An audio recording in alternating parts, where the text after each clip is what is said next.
Hello, and welcome to episode 200 of Quarkus Insights. We're going to be talking about Quarkus Playpen, and we've got a special guest who's Bill Burke, who I've just lost. There we go. Hey, I guys. get very excited I about was like, whoa! and I do it very incompetently every week. But yeah, so but before we get on to Bill, I think we've also got some news, which is another opportunity for me to push the news button. So now I can push the news button, and now I can unpush the news button, and now we can talk about the news. It was so That's worth it? it. It was so worth it. It's there. Well, first on, we have to celebrate. This is episode 200, right? So we should bring That's cake. exciting. But we didn't have a cake, so we brought Bill instead. That's what. Where's the cake filter when we need it? Yeah, exactly. And then a few other things that are interesting is like we had last week was we actually had two releases: Quarkus LTS 320 and a 321. I assume something went wrong. I just noticed it. So anyway, so this is the LTS, what we call the long-term support. 320 is the LTS release, and 321 is the new May, or the latest from May. Right. So this is since Quarkus 3.2, I think we've done every fifth or sixth release is what we call the LTS one, which is what we then support for a year, because normally we only do it 1 month at a time. And it's also the one that goes into a product called Rehabilit Quarkus. But that's it. So that was last week. So if you've been stuck on 3.8, 3.2, 3.15, it's 3.20 would be the place to go. And I think, Holly, is your big class loader thing, is that in 3.21 or is that still in main? That's a good question. I think it's in main, but not in a release yet, because Okay. I think we carefully timed it to go in after we cut the CR. Yeah, we carefully timed it to be after we cut the CR for the release, so that I had a month for people to go, this is terrible, what have you done, and sort it out. Exactly. So anyways, yes, for those who don't know, I think Holly has maybe not the longest, but longest and biggest PR I think we've had in Quarkus history. It was 80% done for 2 years. Yes. So it all came out of you were doing, I think, pack testing and found out that there was some glitch in the class loading that triggers a special case. And it turns out that there was like a fixed stuff in JUnit, fixed stuff in all different places. And so now it's in main. So if you're really excited to try things, that's the one. Cool. And then the last one I promised to give an update is that Quarkus is heading to the Common House Foundation. There's a lot of paperwork and stuff be going on, but that is chugging along.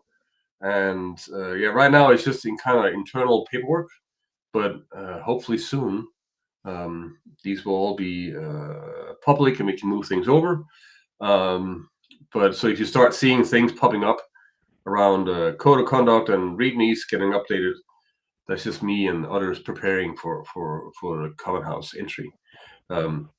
It shouldn't mean anything for people in practice, like at first sight, but hopefully it should mean that it's more clear how things are released and maintained, and how other people can maintain this without and not just be a few chosen ones, so to speak. I think that's it. That was the big news area. And then for Bill, I think Bill did this.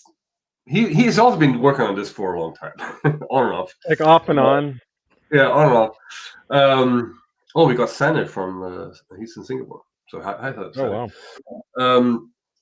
So anyway, so I know we talked on off like on how you're curious about doing stuff on the developer cloud experience, and that's where we are. So maybe, I'll let you tell the story on how we end up here. So I'll hand it over to you. And maybe before you start, you could introduce yourself as well, Bill. Oh yeah. Oh yeah, sure. Hey. Yeah. I'm Bill Burke. I've been Red Hat a long time. Worked a lot on JBoss. Rest Easy. I was the founder of Rest Easy, founder of Keycloak. Took a sabbatical at minor DraftKings. things. Yeah. I was at DraftKings for a year. That's a gambling company in the U.S. I left for that for a year, but I came back and joined the Quarkus team, and I've been there for the last 7 years. Been doing mostly AWS Lambda, like all the function platforms. Been doing integration with Quarkus, and a few other minor things here and there, like Playpen. Small things. Yeah. All right, so I guess I'll share my screen. So like, I practiced this a couple times, and it was like 35 minutes. Is that too long? 40 minutes? Oh, it's That's good. good. But you need to share your screen. Okay, yeah. I think you missed. Yeah. You turn it off. I'm doing Yes. that right now. I'm going to share my entire screen here. Can you guys see it? Yeah. Oh, Alex, remind me, you also did JBoss AOP. Oh, God, Yeah. JBoss, AOP, EGB3. I was on specification committees, all that fun stuff. Yeah, it's a long time. It's kind of funny looking back on it. You were forgiven. So Forgiven. Okay, that's funny. All right, so I'm going to talk today about Quarkus Playpen. So a lot of companies, like they deploy to the cloud. They have a message services written by a bunch of different teams. And what companies often do, and I did this when I was at DraftKings, they have a mirror of the production environment, and they create a development cloud, which is a mirror production environment, and that's where people test new features, and they can do a lot of end-to-end testing with services and UIs that are produced and consumed by various teams. So the idea with Quarkus Playpen is to make that development cycle easier. So Quarkus Playpen allows you to do live coding with your development cloud. So the idea is you're developing a microservice, and you can code and run it locally with your development cluster, and requests, instead of being routed to your existing service, your old service that's deployed in development cloud, will instead be routed to your local laptop. So this way, you can develop your microservice on your laptop, but it still looks and feels like it's part of the development cluster.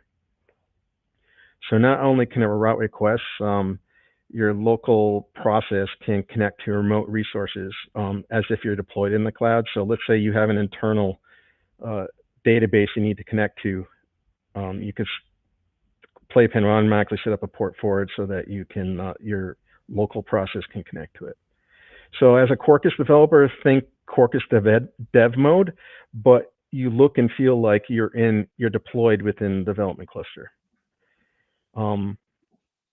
And this is what in Playpen, what I call a local Playpen, because you're developing locally on your laptop. There's another flavor of Playpen called a remote Playpen. From a Quarkus developer perspective, think of it as Quarkus remote dev mode, except you're integrated with the development cluster. So when you bring up Quarkus dev mode with Playpen, Quarkus will talk to the Playpen in your development cluster, upload your code, temporarily create a development pod, and download the code there, and requests can be selectively routed to your development pod. And code sync works and all that stuff. So I'm gonna demo these two features. Before I do that, though, I want to show what the architecture of the demo looks like so you can understand what's going on. So we're going to have, in the demo, I have a Kubernetes running in my laptop, Minikube. And I have a browser application that's making a call to a simple meeting service that is exposed through an ingress. So the meeting service is exposed externally. The meeting service, when it gets a request in, it needs to call a greeting service to get a message to display to the browser. And this greeting service is internal within the development cloud. It's not exposed via an ingress. My browser app is we're going to pretend it's React.js, but it's actually just the browser refreshing, calling the meeting service directly. But let's pretend it's a React.js app making a REST call to the meeting service. Go ahead. We won't tell if you don't. Okay.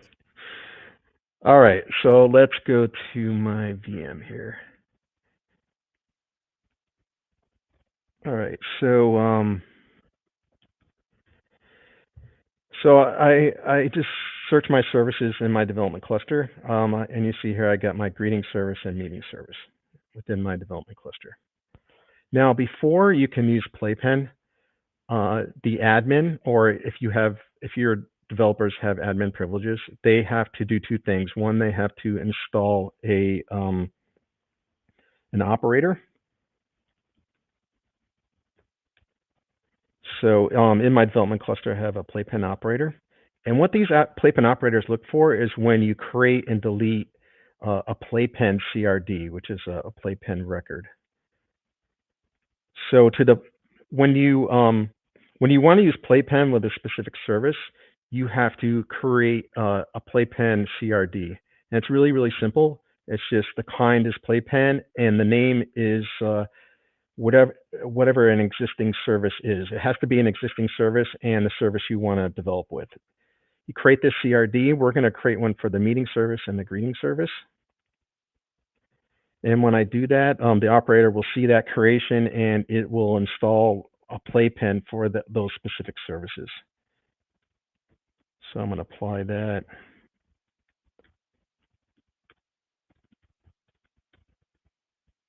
Right, clear. And now we have a Playpen installed for the meeting service. There's a couple extra services that it creates, very lightweight things. And we're ready to develop using Playpen. Now, this only has to happen once. Admin can do this, does it once, and then Playpen is running. It's very lightweight, very low footprint, it's performant, so you can still leave it running all the time in the Playpen in your development cluster. If you want to not use Playpen, you can just, if you're like doing really, really high performance load testing, you can just delete these records and the Playpen will be uninstalled. It's very, very fast to install and uninstall a Playpen for a specific service. All right, so we got that running. So what I want to do is let's show the services in action. So again, just a quick. So the operator you start is one that can be used by multiple teams, right, or people. Yes. Yes. Yeah. So just once you start that, then you can have multiple people, multiple apps on the same cluster. Yeah, and I mean, if you only want to use it for one team, and you can set up the appropriate Kubernetes permissions and stuff. Sure. Yeah. Okay. All right. So if you remember the picture of the architecture, my browser is calling the meeting service, which is invoking the greeting service. So I'm just refreshing now. You can see it making that call to the meeting service. The meeting service makes a call to the greeting service and gets a greeting message, which is this text right here. That comes for the greeting service. And the meeting service just appends this text right here and returns it back to the browser. Very, very simple. So what I want to do is I want to start developing on the greeting service. So I'm going to go to the project here. See, this is my project. And I'm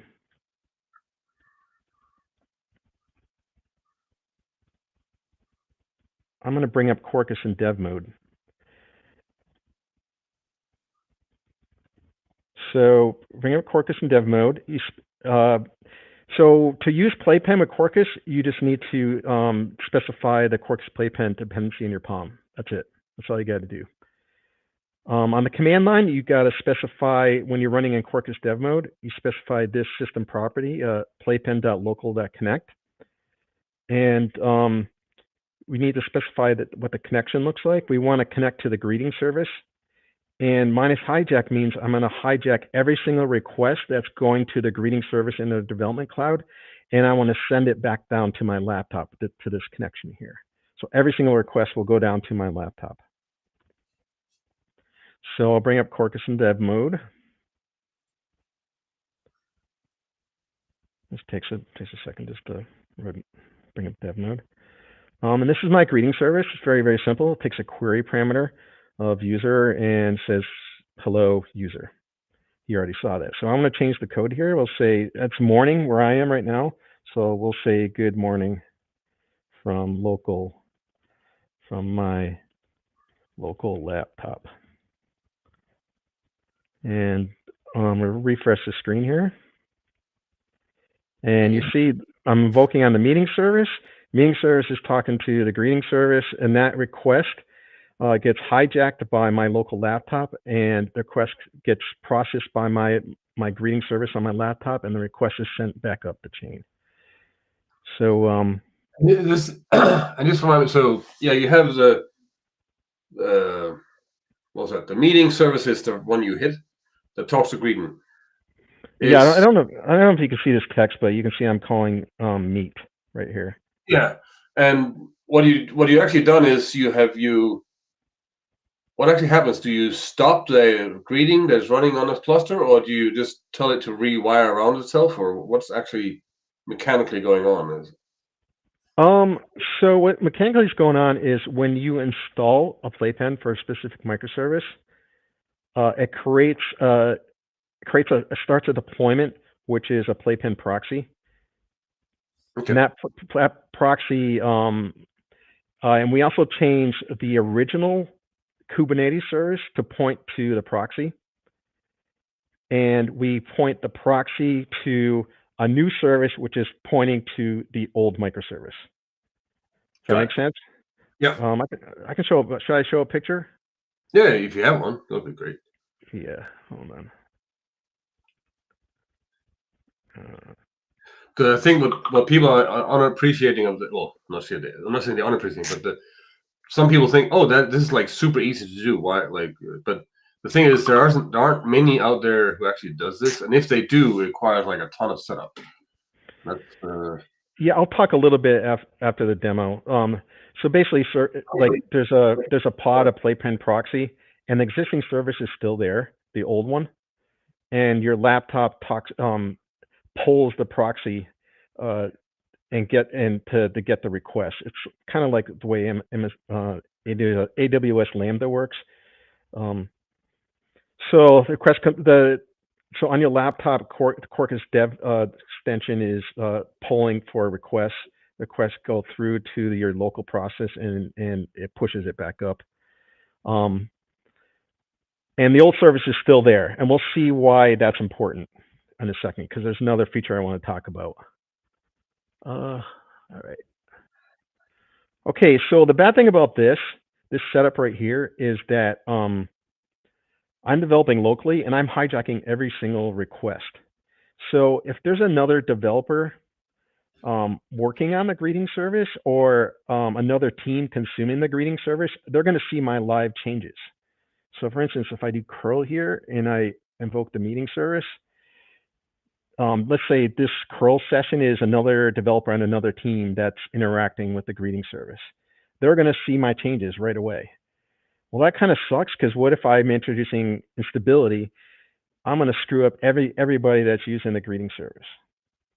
So what you can do is you can set up a specific session for your development cycle, so that isolates you from anybody else. And how does that work? Well, let me close down this Quarkus dev session and bring up a new one. So I'm going to remove -hijack here.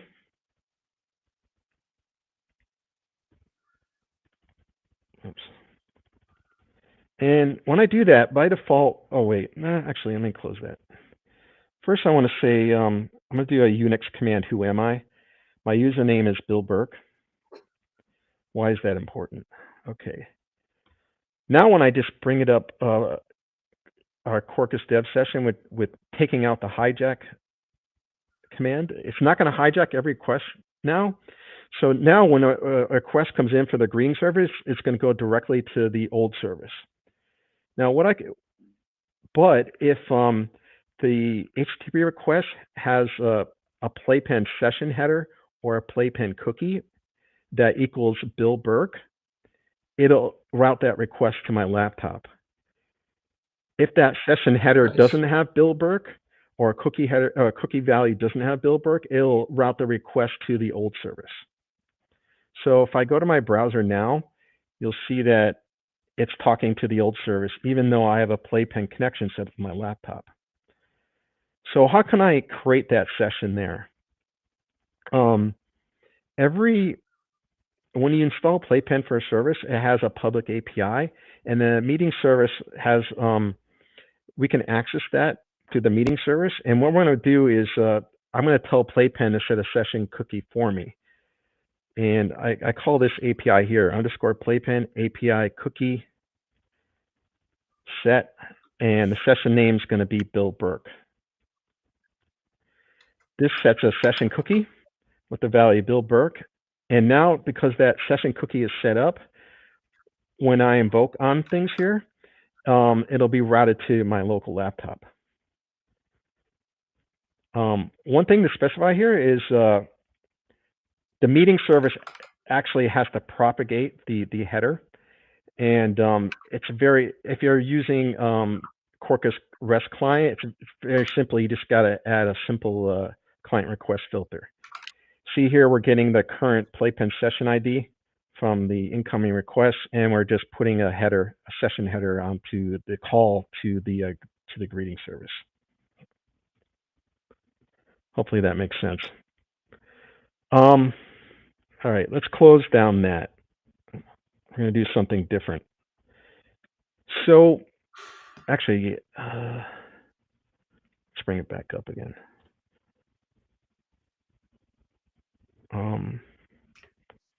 Sanya's telling you it's all cool. Just make sure we can ship your laptop to production as well. Yeah, right. All right, so here we still got our connection set up. So the API also allows us to remove the session cookie. So the session cookie is removed, and now when I click it, I'm back to invoking on my old REST service because I don't have the session cookie set up. All right, so what happens if the meeting service is being developed by another team and they aren't using Playpen? They don't forward, or maybe a session, the Playpen session header isn't forwarded to my greeting service all the time. So in that particular scenario where you're not reliably or can't get the session header so that you can do the routing to your laptop, you can tell Playpen to look into the request. And if there's something in the request that identifies with the session that you're having with your laptop, it'll route the request. So for the greeting service, I don't know if you remember the code, but we're going to route based on a query parameter passed to the greeting service. So if the user query parameter equals Mike, we're going to route it to our laptop. And how do I do that? I go to my command line here with Quarkus dev, and I say -query, and I say the user is going to be Mike. If the user is Mike, I'm going to route it to my laptop. Otherwise, route it to the existing old greeting microservice. So we'll bring that up.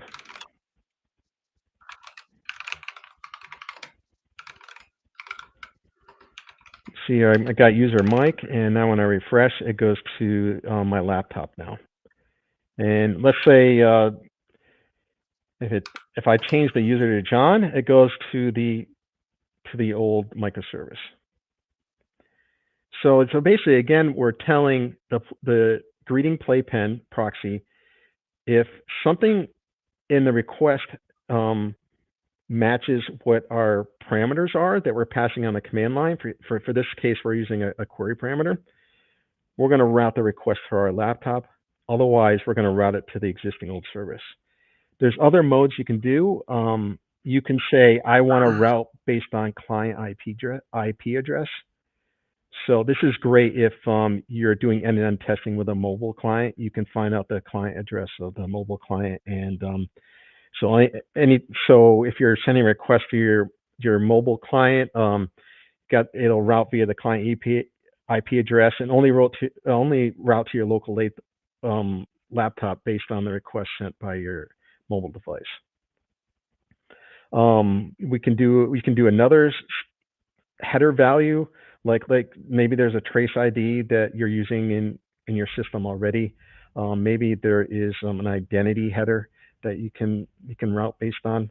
In the future, we're also going to allow you to look at posted JSON or XML and specify an XML path or a JSON path. And if the proxy sees that the request matches that path, that JSON path or XPath, it'll route to your laptop. Very cool. All right, so that's local Playpens. So we're developing locally. Our microservice is running on my laptop. Now, there might be cases where you can't run locally. Maybe there's a secret that you can only get when you're deployed to the cluster, or maybe there's some resource like a database that doesn't allow port forwarding to. In that case, you can use something called a remote Playpen. Remote Playpen is a little bit different in that it's Quarkus remote dev mode. And when I hit return here, what's actually going to happen is the Quarkus Playpen, when we connect to it from our laptop, is going to create a temporary pod. It's going to suck up the code from my laptop, push it to that temporary pod that's running in the development cluster, and run the pod there. And we'll have a completely set up on-the-fly Quarkus remote dev session with our development cluster. To do that, you run in Quarkus in remote dev mode. You have to specify the live reload URL, and it has to be localhost and a port. This port is like internally the way it works. It sets a port forward up on your laptop to that port, and this is so that live reload requests can be sent to the remote pod. That's the temporary pod that's in your development cluster, so it can sync code. You specify a system property, Playpen remote connect, and it's the same sort of string as you saw before. We want to set up a remote Playpen with the greeting service, and we want to hijack all requests. So when I click that, this is going to take a little bit. A temporary pod is going to be created in my development cluster. You see it's doing that right now. It's creating the Playpen. It's uploading the code, creating the pod, pushing the code to the remote Playpen, and it's starting everything. So now we're there. So now when I click here, you see that requests are being routed to the temporary pod that's running in the development cluster based on the code that's on my laptop.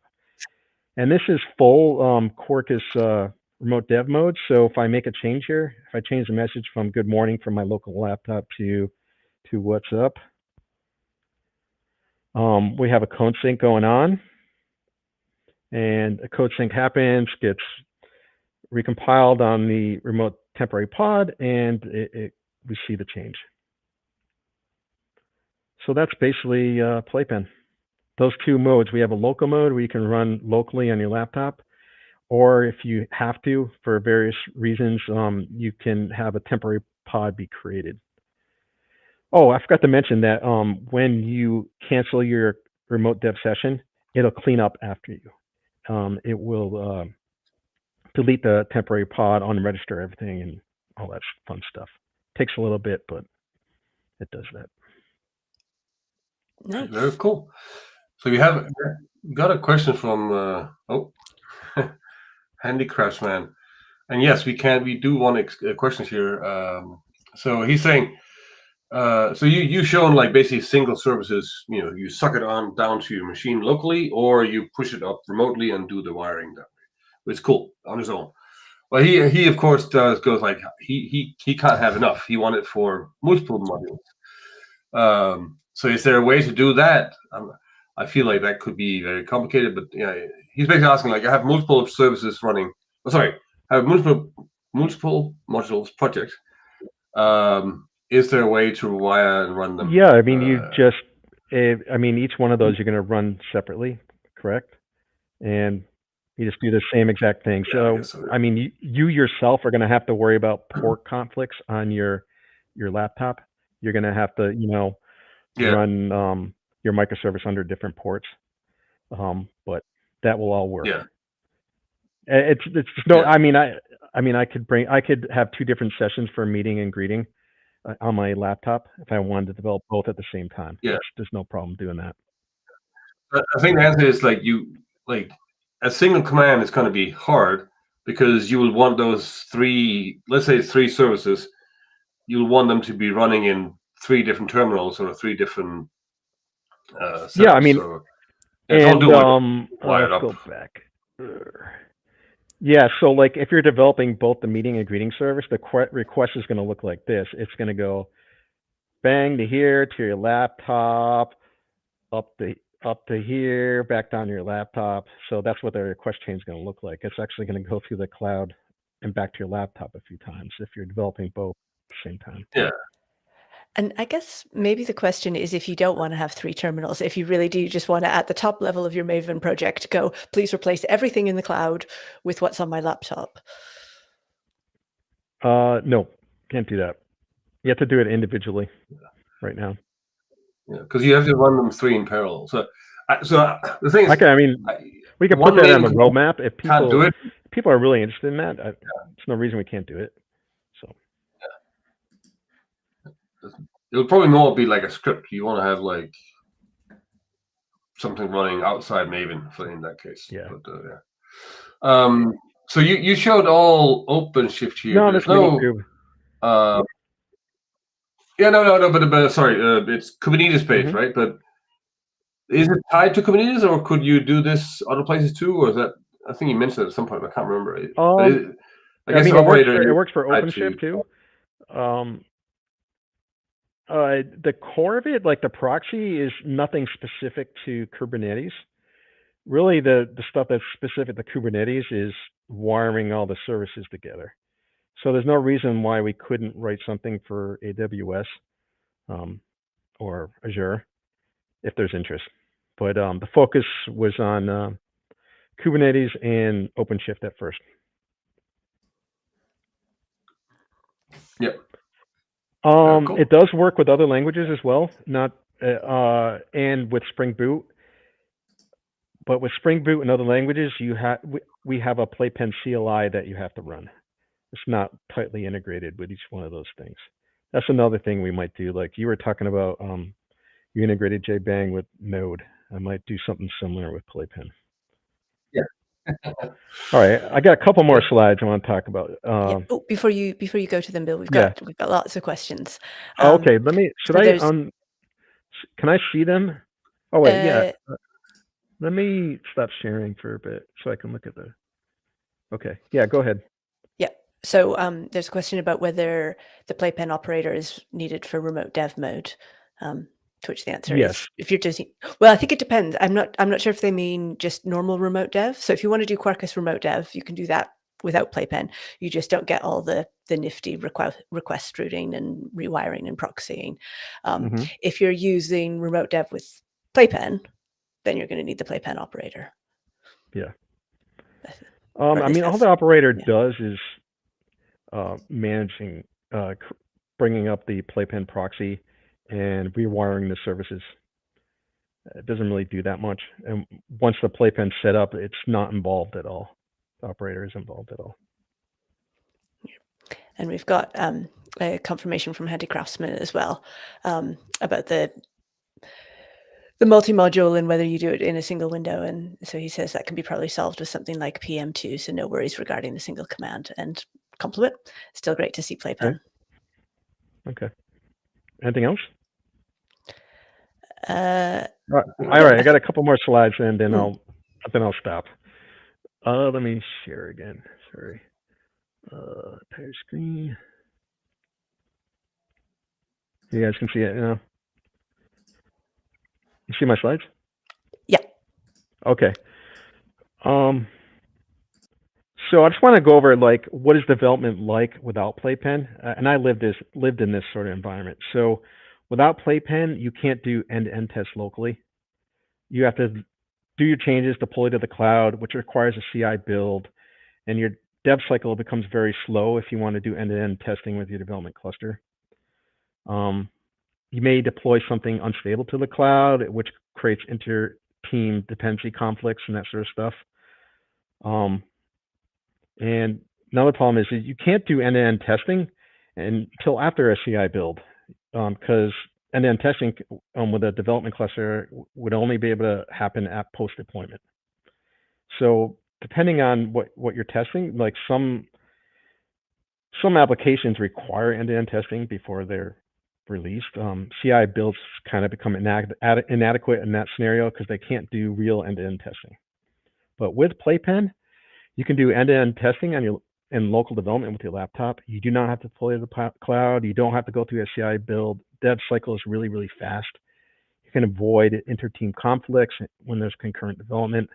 And what's cool is like a CI build can actually use Playpen itself and can do automated end-to-end testing. Another thing I want to talk about is operational requirements of Playpen, because that's one of the reasons we created it, because there are other tools out there that do something similar to Playpen. I think most of them, if not all of them, don't do the session thing. That's one big reason I created Playpen. But another big reason I created Playpen is I wanted to have the lowest common denominator for requirements to install it and run it. So like, first I'll tell you what's not required operationally. There's no Istio required. Like Istio does a lot of routing and stuff like that, but we found that people don't want to install Istio because it's either you have to install it for everything or for nothing. It's kind of an all or nothing. Isn't that right, Max? Isn't that what we found out? There's also no special firewall settings, and your laptop does not have to be visible to the development cluster. Operationally, I already showed you the admin has to install a Playpen operator. This operator can run for the entire cluster. This Playpen operator minimally needs CRUD permissions on services, deployments, and pods. For a more restrictive laptop, like laptops that don't have permission to do port forwarding to internal services, you can still use Playpen in that scenario, but the Playpen operator will need to be able to create secrets, routes, and ingresses. The other operational requirement is the admin needs to create a Playpen CRD, or Playpen record, for each microservice that you're developing with.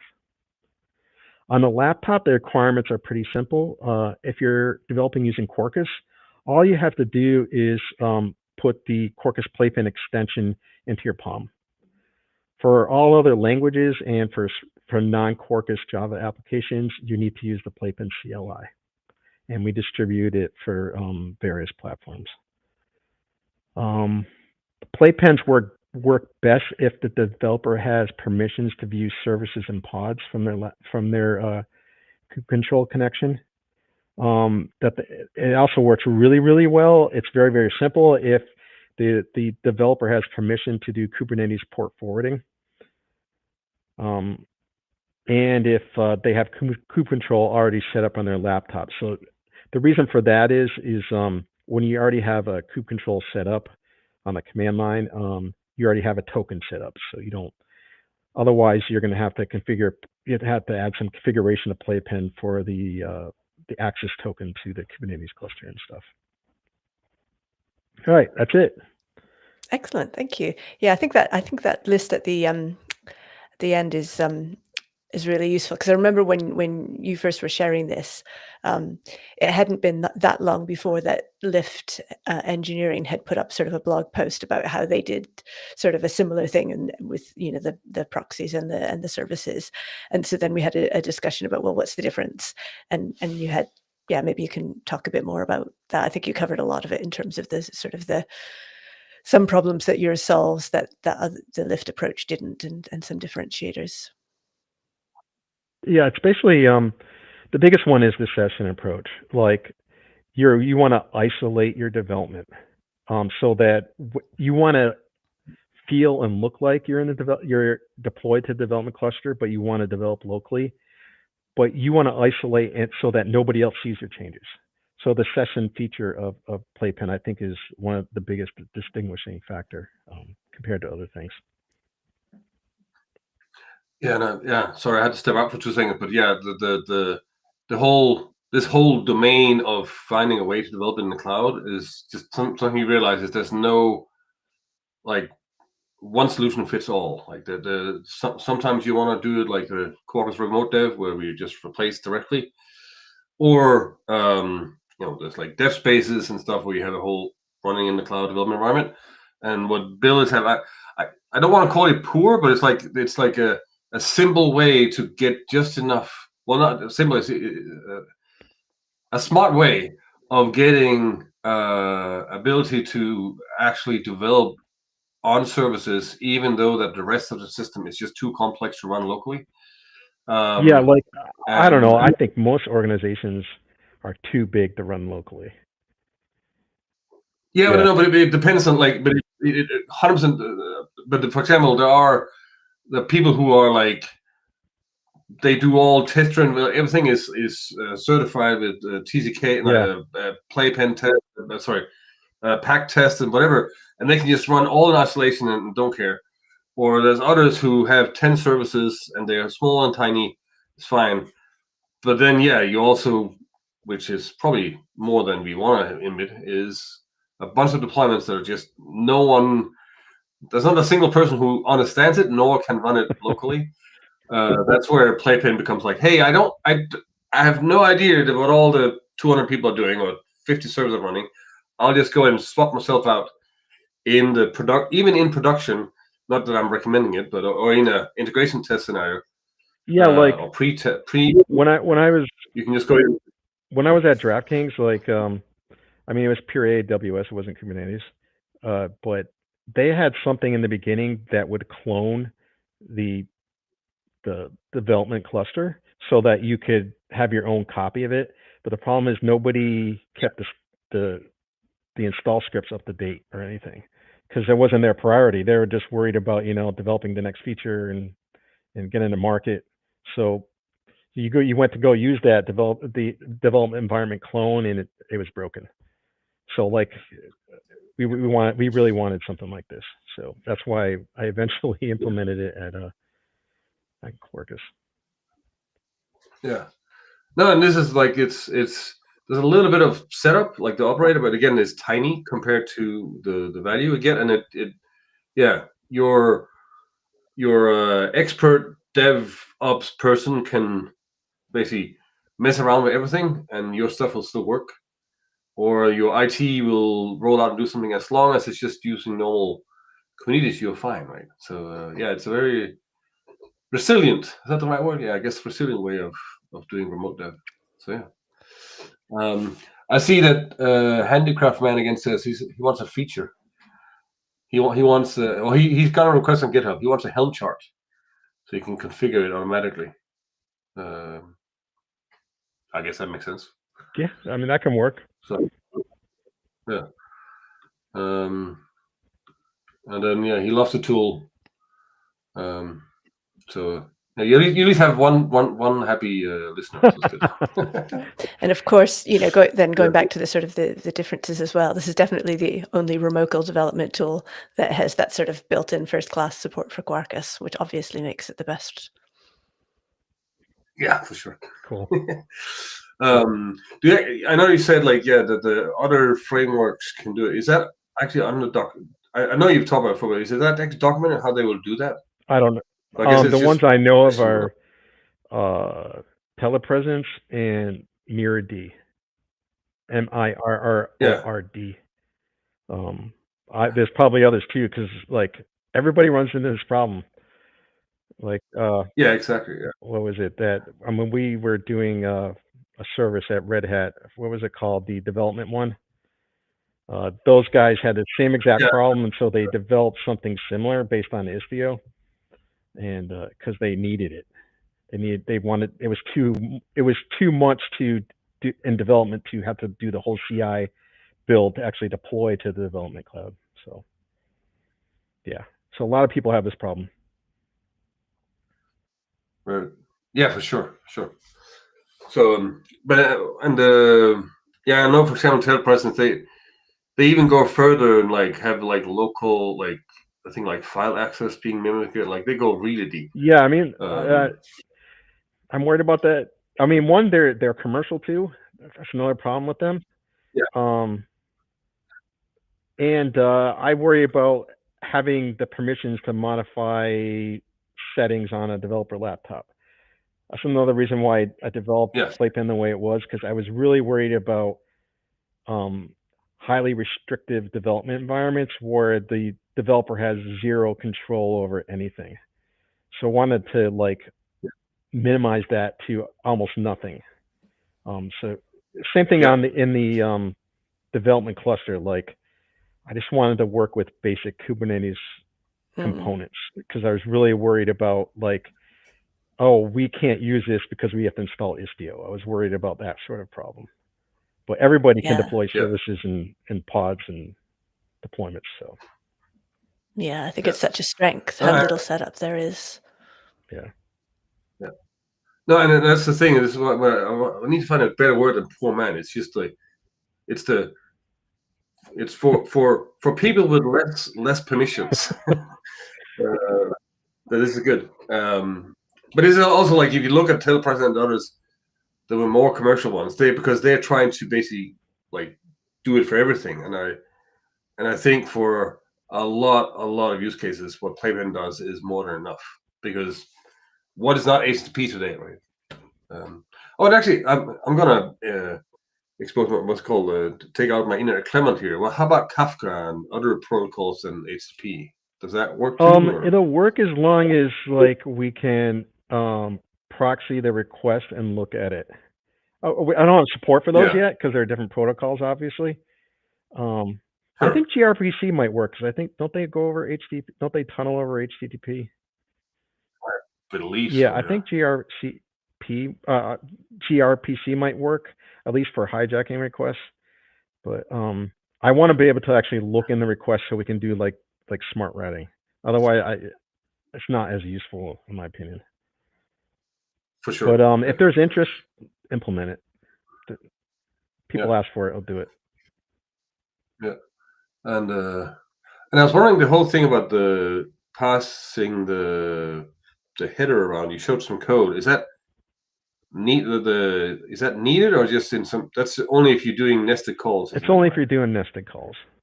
I wanted to show an example of that. I have no easy way of doing that. I mean, for Quarkus, it's like, a couple lines of code you got to register. I'm working on making that automatic when you add the Quarkus extension. Yeah, I was wondering if you were going to do that. Because I was thinking, because I was thinking Stork does some of that, right? Like basically Stork has this rerouting. Well, it's not exactly the same, but I was just wondering if Stork could kind of handle it for us, or that would be weird. But yeah, I don't. Not sure if you know Stork. No. Stork is a fault. What's it called? Fault tolerant library, like where it will in the REST client and other clients it will, pick the right one to go for, and you can implement different strategies. So if nothing else, Stork at least has the same hooks you probably need to do this. Okay. Well, Quarkus does too. You can. Pretty sure there's a setting in the REST client where you can say, "I want to forward this header." That exists. Yes. Yeah. In this particular edge case, I want to forward a cookie value through a session header to a session header, so I need a specific filter for that. But anyway, cool. Okay, that's it, guys. And otherwise, like, just to have this on recording, like, there's also like JCube has some other stuff. Is that similar or different? Yeah, they don't have the theirs is pretty slick too. I think it uses SOX proxy to set up everything. But they hijack every request, and there's no. This is a feature and a problem at the same time. I think JCube, the Maven plugin interacts with Kubernetes to set up everything. So the developer has to have permissions to do all that stuff. Sure. Okay. And I'm thinking of adding that capability to Playpen as well, so you don't need the operator. But I'll do that if people say, Bill, I can't install an operator. If I get people that say that, I'll do that feature. Yeah, it's kind of like a different scenario, isn't it? So like if you have your own kube cluster that's just yours, that you don't want to have it on your laptop for all sorts of reasons, then that model is going to work great, where it just does it for Yeah. you. You don't need to spend time on administering it. But then as soon as you have sort of a corporate culture where you've got like, here's our 600 microservices and here's our shared cluster that we're all going to be working in together, you can't possibly have anything that does hijacking. Yeah, I mean, development clusters, you want to do load testing sometimes. I mean, Playpen overhead is small, but you still want to get rid of it. So you're going to want to have admin to say, delete Playpen for every single service that's installed. I want to turn it off, and I want to turn it back on easy, and you can't do that from a Maven plugin. Yeah. Anyway. Very cool. Yeah. No. So yeah, Playpen is a very nice, simple. Yeah, I need to find another way. I don't want to call it poor man, but it's like just enough remote dev. Just enough. Yeah. Yeah. Just enough. So very cool. Excellent. Well, thank you, Bill. Thank you. And thank you for anyone. Thanks, guys. Under. It's good seeing you guys. Good seeing you guys. Holly, I don't think I've ever talked to you directly, so it's nice meeting you. Yeah, same. Yeah. All right. Awesome. All right, guys. See you all. Okay. Bye. Thank you.